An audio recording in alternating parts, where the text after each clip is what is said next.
Welcome to MH education lab. MH education lab YouTube চ্যানেলে সকলকে স্বাগত। বন্ধুরা, আজকে আমরা এসএলএসটি পরীক্ষাকে টার্গেট করে যারা এসএলএসটিতে ভূগোল নিয়ে প্রস্তুতি নিচ্ছ, তো সেই এসএলএসটি ভূগোলের প্রস্তুতির আজকে কিন্তু আমরা প্রথম ক্লাস করাচ্ছি এবং আজকে যে টপিকটি নিয়েছি সেটি খুবই গুরুত্বপূর্ণ। বিকজ এখানে আমরা যে বিষয়টা রেখেছি সেটা হলো অন্যান্য রাজ্যের শিক্ষক নিয়োগ পরীক্ষায় বিগত 5 বছরে যে ধরনের প্রশ্ন এসছে সেই ধরনের প্রশ্ন থেকেই কিন্তু আমরা সলভ করাবো। এবং এখানে অল ইন্ডিয়ার পিওকিউ কিন্তু আমরা রাখছি একটা সিরিজ হিসেবে, এবং আজকে 1 নম্বর ক্লাস বা 1 নম্বর সিরিজের 1 নম্বর পার্ট। ওকে, এখানে আমরা প্রত্যেকটা প্রশ্নের উত্তর রাখছি এবং তার এক্সপ্লেন রাখছি, এবং এই ধরনের প্রশ্নই কিন্তু পরীক্ষায় আসার সম্ভাবনা থাকছে। বিকজ ওয়েস্ট বেঙ্গলের যে এসএলএসটি পরীক্ষা হবে বিভিন্ন সাবজেক্টের এবং ভূগোল সাবজেক্টের, তারা কিন্তু প্রশ্ন করার সময় মেনলি নেট পরীক্ষা, তার যে পেপার টুর অংশ সাবজেক্ট ওয়াইজ সেখান থেকে প্রশ্ন তারা নেবে।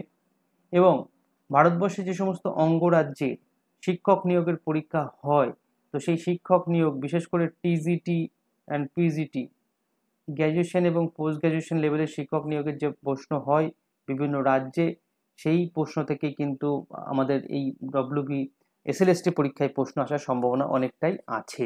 ওকে, সুতরাং সেই প্রশ্নগুলো কিন্তু আমাদেরকে এক এক করে সলভ করতে হবে। আমি এখন ডাইরেক্ট প্রশ্নে চলে আসছি, এবং এই প্রশ্নগুলো আজকের প্রশ্ন বিশেষ করে নেওয়া হয়েছে বিহারের যে পরীক্ষা হয়েছিল 2024 সালে নবম দশম শ্রেণীর শিক্ষক নিয়োগের জন্য।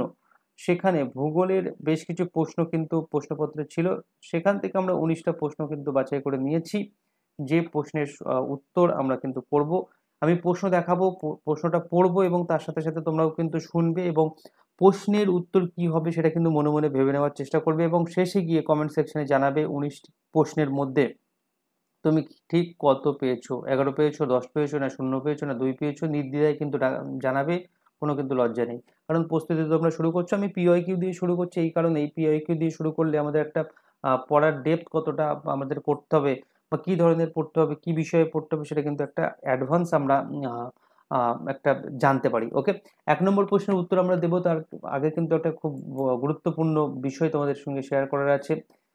এখনো পর্যন্ত যারা এসএলএসটি জিওগ্রাফি ব্যাচে ভর্তি হওনি বা কোর্সে যুক্ত হওনি, তারা কিন্তু যুক্ত হয়ে যাও, কারণ এখানে আমাদের revision class, revision notes, practice set, mock test এবং ইত্যাদি বিষয় আমরা কিন্তু ক্লাসের মাধ্যমে সম্পূর্ণ করার অঙ্গীকার নিয়ে কিন্তু কোর্সে লঞ্চ করেছে, এবং এখানে একটা হিউজ ডিসকাউন্ট 75% ডিসকাউন্ট চলছে, যে ডিসকাউন্টটা খুব তাড়াতাড়ি শেষ হয়ে যাবে। এবং এই 70% ডিসকাউন্ট দিয়ে কিন্তু 10,000 টাকার কোর্স 2675 টাকায় দেওয়া হচ্ছে। কোর্সের অ্যাডমিশন কিন্তু আর চলবে না। যাদের প্রয়োজন মনে করছো কোর্সে কিন্তু যুক্ত হয়ে যেতে পারো। ভিডিও ডেসক্রিপশন এবং যে কমেন্ট সেকশন আছে সেখানে কিন্তু কোর্সের লিঙ্ক দেওয়া আছে। ওকে, তো চলো আজকে আমরা একদম প্রথম প্রশ্নে চলে আসি। যে প্রশ্ন কিন্তু বাংলাতেই হবে, আমি বাংলা ইংরেজি দুটোই রেখেছি, যেহেতু অরিজিনাল প্রশ্ন হওয়ার বিহারের যে প্রশ্ন তাদের হিন্দি এবং ইংরেজিতে হয়, তো ইংরেজি থেকে আমরা কিন্তু এটাকে নিয়েছি এবং তার যে তর্জমা বাংলাতে কিন্তু আমরা এখানে ট্রান্সলেট করে দিয়েছি। প্রথম প্রশ্ন যেটা, ভারত পৃথিবীর স্থলগোলের কত শতাংশ এলাকা দখল করে? এর সঠিক উত্তর হবে অপশন বি, অর্থাৎ 2.4%। আমরা কিন্তু আগেও পড়েছি যে ভারতবর্ষ পৃথিবীর মোট স্থলভাগের 2.4%। ক্লিয়ার? এবং আমরা জানি যে বিশ্বের যে স্থলভাগ তার মোট পরিমাণ হলো 14.89 কোটি বা ক্রোড় কিলোমিটার স্কোয়ার। এবং ভারতের যে আয়তন বা ভূমির যে পরিমাণ সেটা কিন্তু আমরা আগে জেনেছি যে 32.87 লক্ষ কিলোমিটার বা বর্গ কিলোমিটার। ওকে, তো অপশন বি হচ্ছে কিন্তু এখানে সঠিক উত্তর। আমরা পরের প্রশ্নে চলে আসব। দেখো, ভারতের মূল ভূখণ্ড বরাবর উপকূল রেখার দৈর্ঘ্য কত? আমরা জানি যে যে ভারতের যে ম্যাপ আছে বা ভারতের যে এলাকা আছে তার মধ্যে যে উপরেখা যদি আমরা বলি, তাহলে এটা ভারতের মূল ভূখণ্ড, এই একটা উপরেখা আছে, আর কিছু দ্বীপপুঞ্জ আছে তাদের কিন্তু উপরেখা আছে। তো তাদের এই দুটো প্রশ্ন কিন্তু আলাদা আলাদা প্রশ্ন, এই জায়গায় কিন্তু কনফিউশন আমাদেরকে একটু দূর করতে হবে। প্রথমে আমি উত্তর বলে দিই। দেখো, এর উত্তর হবে অপশন এ, অর্থাৎ 6100 কিলোমিটার। অর্থাৎ এই যে ভারতের মূল ভূখণ্ড যেখানে কোনো দ্বীপ নেই, সেই মূল ভূখণ্ডের যে দৈর্ঘ্য কোস্টাল লাইনের যে দৈর্ঘ্য সেটা কিন্তু 6100 কিলোমিটার। এখানে যদি আমরা এই বিভিন্ন রকম দ্বীপপুঞ্জের যে কোস্টাল এরিয়া আছে সেটা যদি যোগ করি তাহলে তাহলে কি দাঁড়াবে, দাঁড়াবে 7516, এবং যদি আরো স্পেসিফিক ভাবে বলি 7516.6 কিলোমিটার। ক্লিয়ার? এবং মেনল্যান্ড যদি উল্লেখ না থাকতো, যদি মেনল্যান্ড উল্লেখ না থাকতো এবং বলা হতো যে মূল ভূখণ্ড যদি না থাকতো তাহলে, এবং যদি বলা হতো ভারতের উপকূলরেখার দৈর্ঘ্য কত, তাহলে কিন্তু উত্তর করতে হতো আমাকে কি না 7516.6 কিলোমিটার। ক্লিয়ার?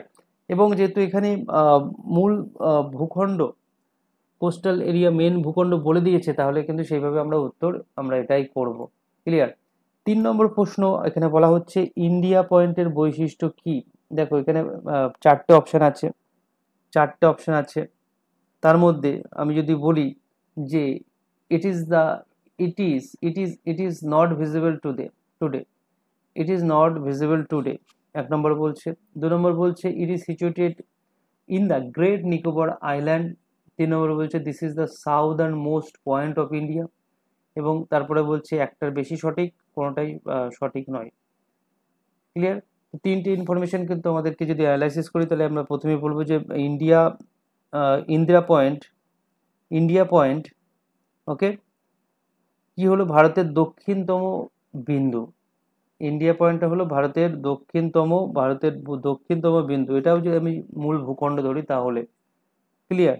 এবং তারপরে পরে যেটা বলবো যে এটি আন্দামান নিকোবর দ্বীপপুঞ্জের গ্রেট নিকোবরে অবস্থিত। এই যে আন্দামান নিকোবর দ্বীপপুঞ্জেই অবস্থিত, এবং সেখানে যে বিভিন্ন ক্যাটাগরি আছে, কোনোটা লিটিল আন্দামান, কোনোটা গ্রেট আন্দামান, তো গ্রেট নিকোবরেও কিন্তু অবস্থিত। ঠিক আছে?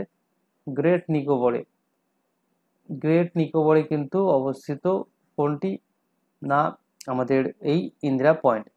এবং বর্তমানে এটি সমুদ্র স্তর বৃদ্ধির কারণে দৃশ্যমান নয়। ক্লিয়ার? এই যে ইন্দিরা পয়েন্টের কথা বলছি, যেটা প্রথম লেখা আছে it is not visible today, তো এটা কিন্তু সঠিক। অর্থাৎ প্রত্যেকটাই কিন্তু সঠিক হচ্ছে, এবং তার জন্য more than one of the above, অর্থাৎ একের বেশি সঠিক উত্তর কিন্তু এখানে আছে, সেটা কিন্তু এখানে বলা হচ্ছে, এবং উত্তরটা কিন্তু সেইভাবেই জানতে চাওয়া হয়েছে। 4 নম্বর প্রশ্ন যদি আমরা বলি যে গারো খাসি জয়ন্তিয়া পাহাড় নিচের কোন রাজ্যে অবস্থিত। দেখো এই যে গারো, খাসি, জয়ন্তিয়া, এই তিনটে পাহাড়ই কিন্তু মেঘালয়ে অবস্থিত। ক্লিয়ার? তাহলে একের দাগে সি হলো রাইট আনসার। প্রশ্ন অনেকের কাছে সহজ লাগতে পারে, বাট এই ধরনের সহজ প্রশ্নের মাঝখানে কিন্তু অনেক ট্রিক্স লুকিয়ে থাকে, যে ট্রিক্স গুলো কিন্তু না জানতে পারলে প্রত্যেকটা সহজ প্রশ্নই মানে তোমার নাম্বার কিল করবে। ওকে, তো 4 নম্বর প্রশ্নে আমরা কিন্তু সঠিক উত্তর দিয়ে দিলাম, অপশন সি হবে এখানে সঠিক উত্তর, অর্থাৎ মেঘালয়া। 5 নম্বর প্রশ্ন আমরা চলে আসবো যে নিম্নলিখিত কোন নদীগুলি পুরাতন উপত্যকা দিয়ে প্রবাহিত হয়েছে। Which of the following rivers flow through the antecedent valley, অর্থাৎ পুরাতন উপত্যকা দিয়ে প্রবাহিত হয়েছে। দেখো সুতলেজ এবং ইন্দাস 1 নম্বর অপশান, দামোদর অ্যান্ড গোদাবরী, তুঙ্গাভদ্রা এবং চম্বল, এইগুলোর মধ্যে কোনটা সঠিক হবে সেটা আহ, তোমরা মনে মনে ভেবে নাও এবং সঠিক উত্তর ভাবার চেষ্টা করো। দেখো এটা যদি আমরা বলি একেবারে সুতলেজ এবং ইন্দাস। ক্লিয়ার? এখানে অ্যান্টিসিডেন্ট রিভার এবং বলতে কি বলা হচ্ছে যে নদী হলো এমন, মানে অ্যান্টিসিডেন্ট নদী হলো এমন একটা নদী, যেটা এখানে বলছে অ্যান্টিসিডেন্ট ভ্যালি বা অ্যান্টিসিডেন্ট রিভার যাই বলো না কেন, অ্যান্টিসিডেন্ট রিভার হলো এমন একটা রিভার নদী যে তার প্রবাহ রক্ষা করতে গিয়ে, মানে তার গতি এদিকে ছিল, মাঝখানে পাহাড় পড়ে গেছে, তো পাহাড়টাকে কেটে বেরিয়ে গেছে। ঠিক আছে? আবার এর মানে আরেকটা ধরনের নদী হয় যারা অ্যান্টিসিডেন্ট নয়, তারা কিন্তু তার সামনে পাহাড় রেখেছে, তো সেই পাহাড়ের মানে গতিপথটাকে কিন্তু পরিবর্তন করেনি, আহ, সেটা কেটে বেরিয়ে গেছে, সেটা তো বললাম। আর একটা নদী আছে যারা তাদের সামনে কিছু পাহাড় পড়লে সেটা কেটে না বেরিয়ে সেটাকে অতিক্রম করে কিন্তু গেছে। তো এই দুই ধরনের নদী কিন্তু আছে। তার মধ্যে আমাদের যে অ্যান্টিসিডেন্ট রিভার সেটা কিন্তু এই সতলেজ এবং সিন্ধু নদীর আমরা কিন্তু উদাহরণ দেবো, এবং অন্যান্য যে নদীগুলো আছে চম্বল, গোদাবরী, তাদেরকে আমরা কি বলবো, কনসিকুয়েন্ট নদী, কনসিকুয়েন্ট। ক্লিয়ার? অর্থাৎ এটা কিন্তু যে মাঝখানে কোনো ব্যারিয়ার থাকলে সেটাকে কেটে অতিক্রম করে যায়নি। তাহলে অ্যান্টিসিডেন্ট এবং কনসিকুয়েন্ট নিশ্চয়ই তোমাদের বোধগম্য হয়েছে। আমি পরের কোশ্চেনে কিন্তু চলে যাচ্ছি। নেক্সট প্রশ্ন চলে আসছে যে environmental engineering research institute NEERI Nagpur, তার অনুযায়ী ভারতের কত শতাংশ জল দূষিত?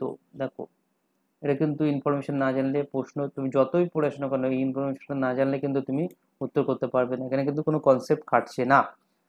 ছয়ের দাগের প্রশ্ন যদি আমরা বলি, সি এর দাগের অপশনটা হলো সঠিক উত্তর, অর্থাৎ 70% কিন্তু ভারতবর্ষের জল আহ, কি না দূষিত। ক্লিয়ার। নেক্সট কোশ্চেন আমরা চলে আসছি, যেটা 7 নম্বর কোশ্চেন, এবং এখানে বলছে ভারতের নিম্নলিখিত নদীগুলোর বেসিন এলাকা অনুযায়ী ক্রম হ্রাসমানে সাজাও, অর্থাৎ প্রথমে বড় থাকবে, তারপর থেকে আরেকটু ছোট থাকবে, তারপর থেকে আরেকটু ছোট থাকবে, এইভাবে সাজাতে বলা হচ্ছে একটা সিকোয়েন্স অনুযায়ী, এবং কি নিয়ে না বেসিন এলাকা নিয়ে। ক্লিয়ার। তো সেটার সঠিক ক্রম কোনটা জানতে চেয়েছে, এখানে সাজানো আছে, তার সঠিক ক্রমটা কি সেটা জানতে চেয়েছে। দেখো অপশন এ যেটা আছে, অর্থাৎ গঙ্গা, ইন্দাস, গোদাবরী এবং কৃষ্ণা, এই মানে সিকোয়েন্সে কিন্তু আছে। গঙ্গার যে ড্রেনেজ বেসিন, গঙ্গার যে ড্রেনেজ বেসিন যদি আমি বলি, তাহলে এটা কতটা বর্গ কিলোমিটার জুড়ে আছে, না 8.6 লক্ষ বর্গ কিলোমিটার জুড়ে আছে। সিন্ধু যে নদী, তার যে বেসিন, সেটা কি না 11.7 লাখ বর্গ কিলোমিটার। ক্লিয়ার। গোদাবরী হলো, গোদাবরী যেটা গোদাবরীর কথা বলছি, সেটা হলো 3.12 3.12 লক্ষ বর্গ কিমি, এবং কৃষ্ণা নদীর 2.57 হলো তার বেসিন এলাকা। সুতরাং এটা কিন্তু সাজানো আছে, অপশন এ কিন্তু সাজানো আছে। ক্লিয়ার। আসবো 8 নম্বর কোশ্চেন। এখানে কিন্তু বলা হয়েছে যে নিম্নলিখিতদের মধ্যে কে 1951 সালের প্রস্তাব করেছিলেন যে মৌসুমী বায়ু হলো গ্রহীয় বায়ু ও চাপ বলয়ের ঋতুভিত্তিক স্থানান্তর। এই কথাটা কে বলেছিলেন? দেখো চারটে যে অপশন আছে খুবই কাছাকাছি কিন্তু অপশন, মানে এই 5টা অপশনের মধ্যে যদি আমি সেই দুটো অপশন বাদ দিই, তো এই যে তিনটে ব্যক্তির নাম লেখা আছে, তো এটা কিন্তু খুবই কাছাকাছি, মানে যে কোনো একটা উত্তর হতে পারে এরকম কিন্তু অপশন। বাট আমরা এখানে লক্ষ্য করে দেখবো যে 1951 সালের আহ, মৌসুমী বায়ুকে যেটা বলা হয়েছিল যে আহ, গ্রহীয় বায়ু এবং চাপ বলয়ের ঋতুভিত্তিক স্থানান্তর, এটা কিন্তু বলেছিলেন কে না option C is the right answer. অর্থাৎ কোটেশ্বরম কিন্তু তিনি কিন্তু এই বিষয়টা বলেছিলেন। এবং পরবর্তীতে কিন্তু এই যে নাম লেখা আছে ফন এবং হ্যালি, এরা কিন্তু পরবর্তীতে তার সঙ্গে সংযুক্ত হন। সুতরাং আনসার এখানে হবে option C. Option C is the right answer. দেখো মোস্ট ইম্পর্টেন্ট আরেকটা কোশ্চেন কিন্তু এখানে আমরা নিয়ে এসেছি, যে 2021 সালের যদি আমি ভাবি, 21 সালের কথা, তো সেই হিসাব অনুযায়ী রাজ্য এবং বনভূমির আচ্ছাদনের শতকরা হারের মধ্যে কোনটি সঠিকভাবে মেলানো হয়েছে। মানে এখানে কিছু রাজ্যের নাম লেখা আছে এবং সেই রাজ্যের পাশে কিছু পার্সেন্টেজ লেখা আছে, বলছে এতটুকু সেই রাজ্যের এত পার্সেন্টেজ বন দ্বারা আবৃত।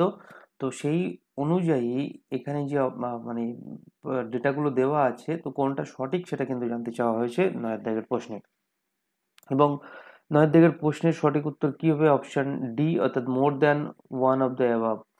এই যে তিনটে ইনফরমেশন দেওয়া আছে, সেই তিনটে ইনফরমেশনের মধ্যে একটার বেশি কিন্তু সত্য। অর্থাৎ এই যে মিজোরাম কথা বলছে বা অরুণাচল প্রদেশ বা মেঘালয়া, এখানে যে পার্সেন্টেজ দেওয়া আছে, যে পার্সেন্টেজ, সেই পার্সেন্টেজের সাথে যদি আমরা ম্যাচ করাই, তাহলে দেখবো যে প্রত্যেকটাতে মোটামুটি একই ধরনের বনভূমি আছে।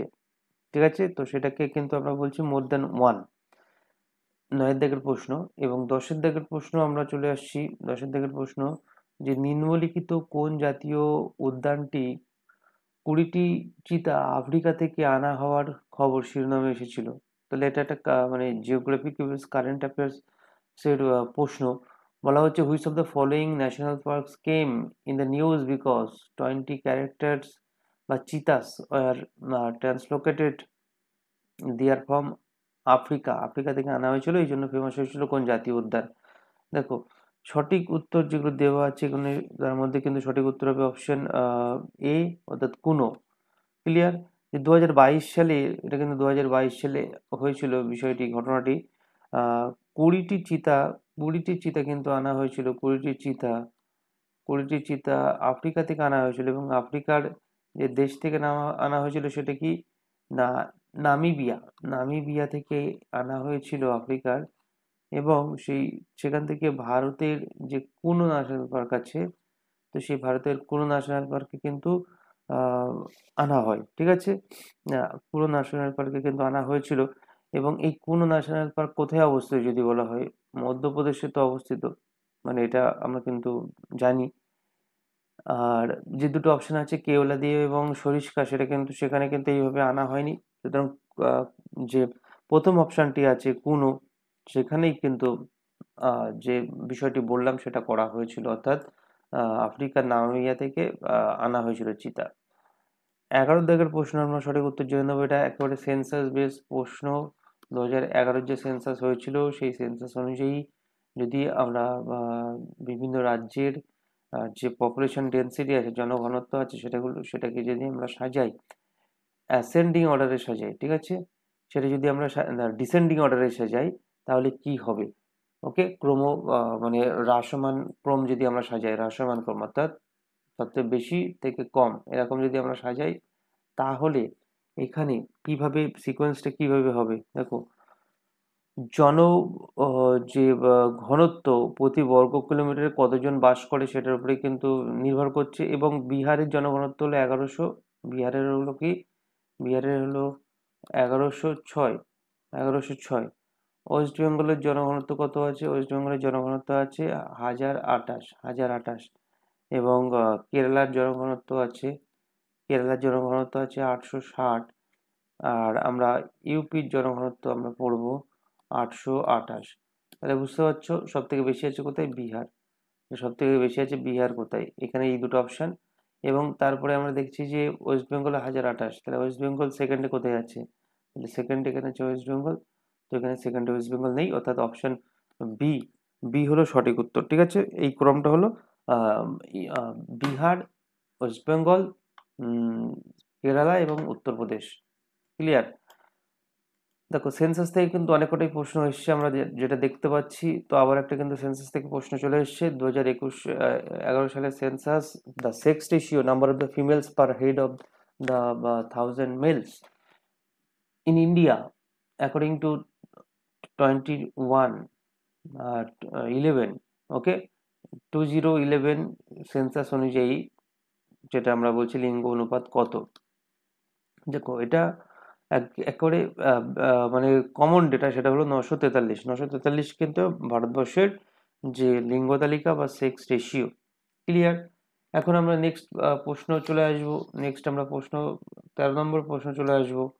দেখো কি বলছে প্রশ্নের মধ্যে, এটা তো খুবই সহজ প্রশ্ন এখানে দিয়েছে যে Sagarmatha is the regional name of which of the mountain peaks. Sagarmatha কোন পর্বতের আঞ্চলিক নাম? দেখো এটার কিচ্ছু বলার নেই, একেবারে সঠিক উত্তর দিয়ে দেবে Everest. Option C is the right answer. Okay, এবং এটা একটা সাগরমাথা মানে হলো একটা নেপালি ভাষায় এভারেস্ট পর্বতকে বলা হয় সাগরমাথা। ওকে, এবং তিব্বতীয় যেটা নাম আছে চোমো লাংমা, চোমো লাংমা, জয়কর ময়কর চোমো লয়াকার অনেশ্বর ময়কর লাংমা, চোমো লাংমা, এটা হলো তিব্বতীয় যদি ভাষার আমরা বলি। আর যেটা সাগরমাথা বলছিলাম সেটা হলো নেপালি ভাষায়। ক্লিয়ার? 14 নম্বর কোশ্চেন, 14 নম্বর কোশ্চেন আমরা চলে আসবো। In Bhutan, in Bhutan how much lands areas located with glacier about, অর্থাৎ ভুটানে আনুমানিক কত শতাংশ জমি হিমবাহ দ্বারা আচ্ছাদিত আছে। দেখো একেবারে পার্সেন্টেজের কোশ্চেন, এগুলো কিন্তু ওয়ান লাইনের মনে হচ্ছে খুব সহজ শুনতে মনে হচ্ছে, বাট এগুলো কিন্তু একটা কঠিন ধরনের প্রশ্ন আনকমন কোশ্চেন। যতক্ষণ না কোশ্চেন সলভ করেছিল এই ধরনের কোশ্চেন কিন্তু এক্সপেক্ট করতে পারছিলাম না যে ধরনের প্রশ্ন আসতে পারে, ঠিক আছে। তো এই ধরনের প্রশ্ন কিন্তু আসবে। দেখো ভুটানের প্রায় অপশন এ হবে, অর্থাৎ 3% অংশ আছে যে অংশটা হিমবাহ দ্বারা আচ্ছাদিত আছে, এবং বিশেষত উত্তরাঞ্চলের উচ্চ যে অংশটা আছে সেখানে কিন্তু এই ধরনের হিমবাহ আমরা লক্ষ্য করতে পারি। এবং আমরা তার পরের কোশ্চেনে চলে আসবো, 15 নম্বর প্রশ্ন। যে 15 নম্বর প্রশ্নে বলা হচ্ছে, দেখো কি বলা হচ্ছে, ভুটানের উৎপাদিত প্রধান খাদ্যশস্য কোনটি? অর্থাৎ ভারতের প্রতিবেশী রাজ্য যে দেশ আছে সেই দেশ থেকে কিন্তু কোশ্চেন আসছে। 15 প্রশ্নের সঠিক উত্তর হবে অপশন বি, অর্থাৎ রাইস। ভুটানের উৎপাদিত প্রধান খাদ্যশস্য হলো রাইস। ওকে, এবং আমরা নেক্সট কোশ্চেন চলে আসবো মানে নেক্সট কোশ্চেন চলে আসবো 16 নম্বর প্রশ্ন, এবং সেই প্রশ্ন কি আছে সেটা আমরা কিন্তু দেখে নেবো। শ্রীলঙ্কা কি খনিজ সম্পদে সমৃদ্ধ? দেখো আয়রন আছে, গোল্ড, কোল, কোনোটিই নয়, এবং বলছে যে একের বেশি উত্তর সঠিক। এর যে অপশনটা হলো অপশন ই, অর্থাৎ নান অফ দ্য অ্যাবাভ, সেটা কিন্তু সঠিক উত্তর। অর্থাৎ এখানে কিন্তু যে আকরিক, লোহা, সোনা, কয়লা কোনোটার উৎপাদন কিন্তু সেইভাবে মানে সেইভাবে হয় না, বা এই খনিজে কিন্তু সমৃদ্ধ নয়। মায়ানমারের রাজধানী কি? 4টে অপশন আছে, তো সেই 4টে অপশনের মধ্যে আমাদের সঠিক উত্তরটা করতে হবে। তো মায়ানমারের রাজধানী যদি আমরা বলি, option C is the right answer.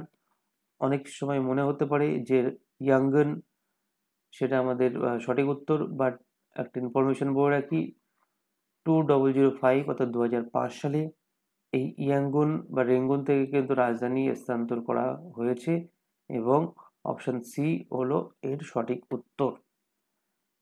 আমরা আর মাত্র দুটো কোশ্চেন করব, তার মধ্যে দেখো প্রথম যে প্রশ্নটা আসছে সেখানে কিন্তু বাংলাদেশের মানে সংখ্যার উপর থেকে কিন্তু প্রশ্ন দিয়েছে। বলছে 2022 সালে বাংলাদেশের প্রতি 1000 জনে জন্মহার কত ছিল, বার্থ রেট। ওকে, বাংলাদেশের বার্থ রেট এখানে জানতে চাওয়া হয়েছে, এবং 18 প্রশ্নের সঠিক উত্তর হবে অপশন এ, 17.06, 17.06। ওকে, নেক্সট আমরা চলে আসবো, এবং আজকের যে মানে ক্লাস তার একেবারে শেষ কোশ্চেন আমরা বলবো যে মানে পৃথিবীর অক্ষরেখা এবং দ্রাঘিমারেখার সংখ্যা কত? অর্থাৎ যে number of the parallels of latitudes and meridians of longitudes of the globe আর কত, সেটা কিন্তু জানতে চাওয়া হয়েছে, এবং 19 প্রশ্নের আমরা সঠিক উত্তর চলে আসছে অপশন এ, দ্যাটস মিনস 360। ওকে, তো এই ছিল আজকের আলোচনা। আমরা বললাম যে এসএলএসটি জিওগ্রাফি পরীক্ষার জন্য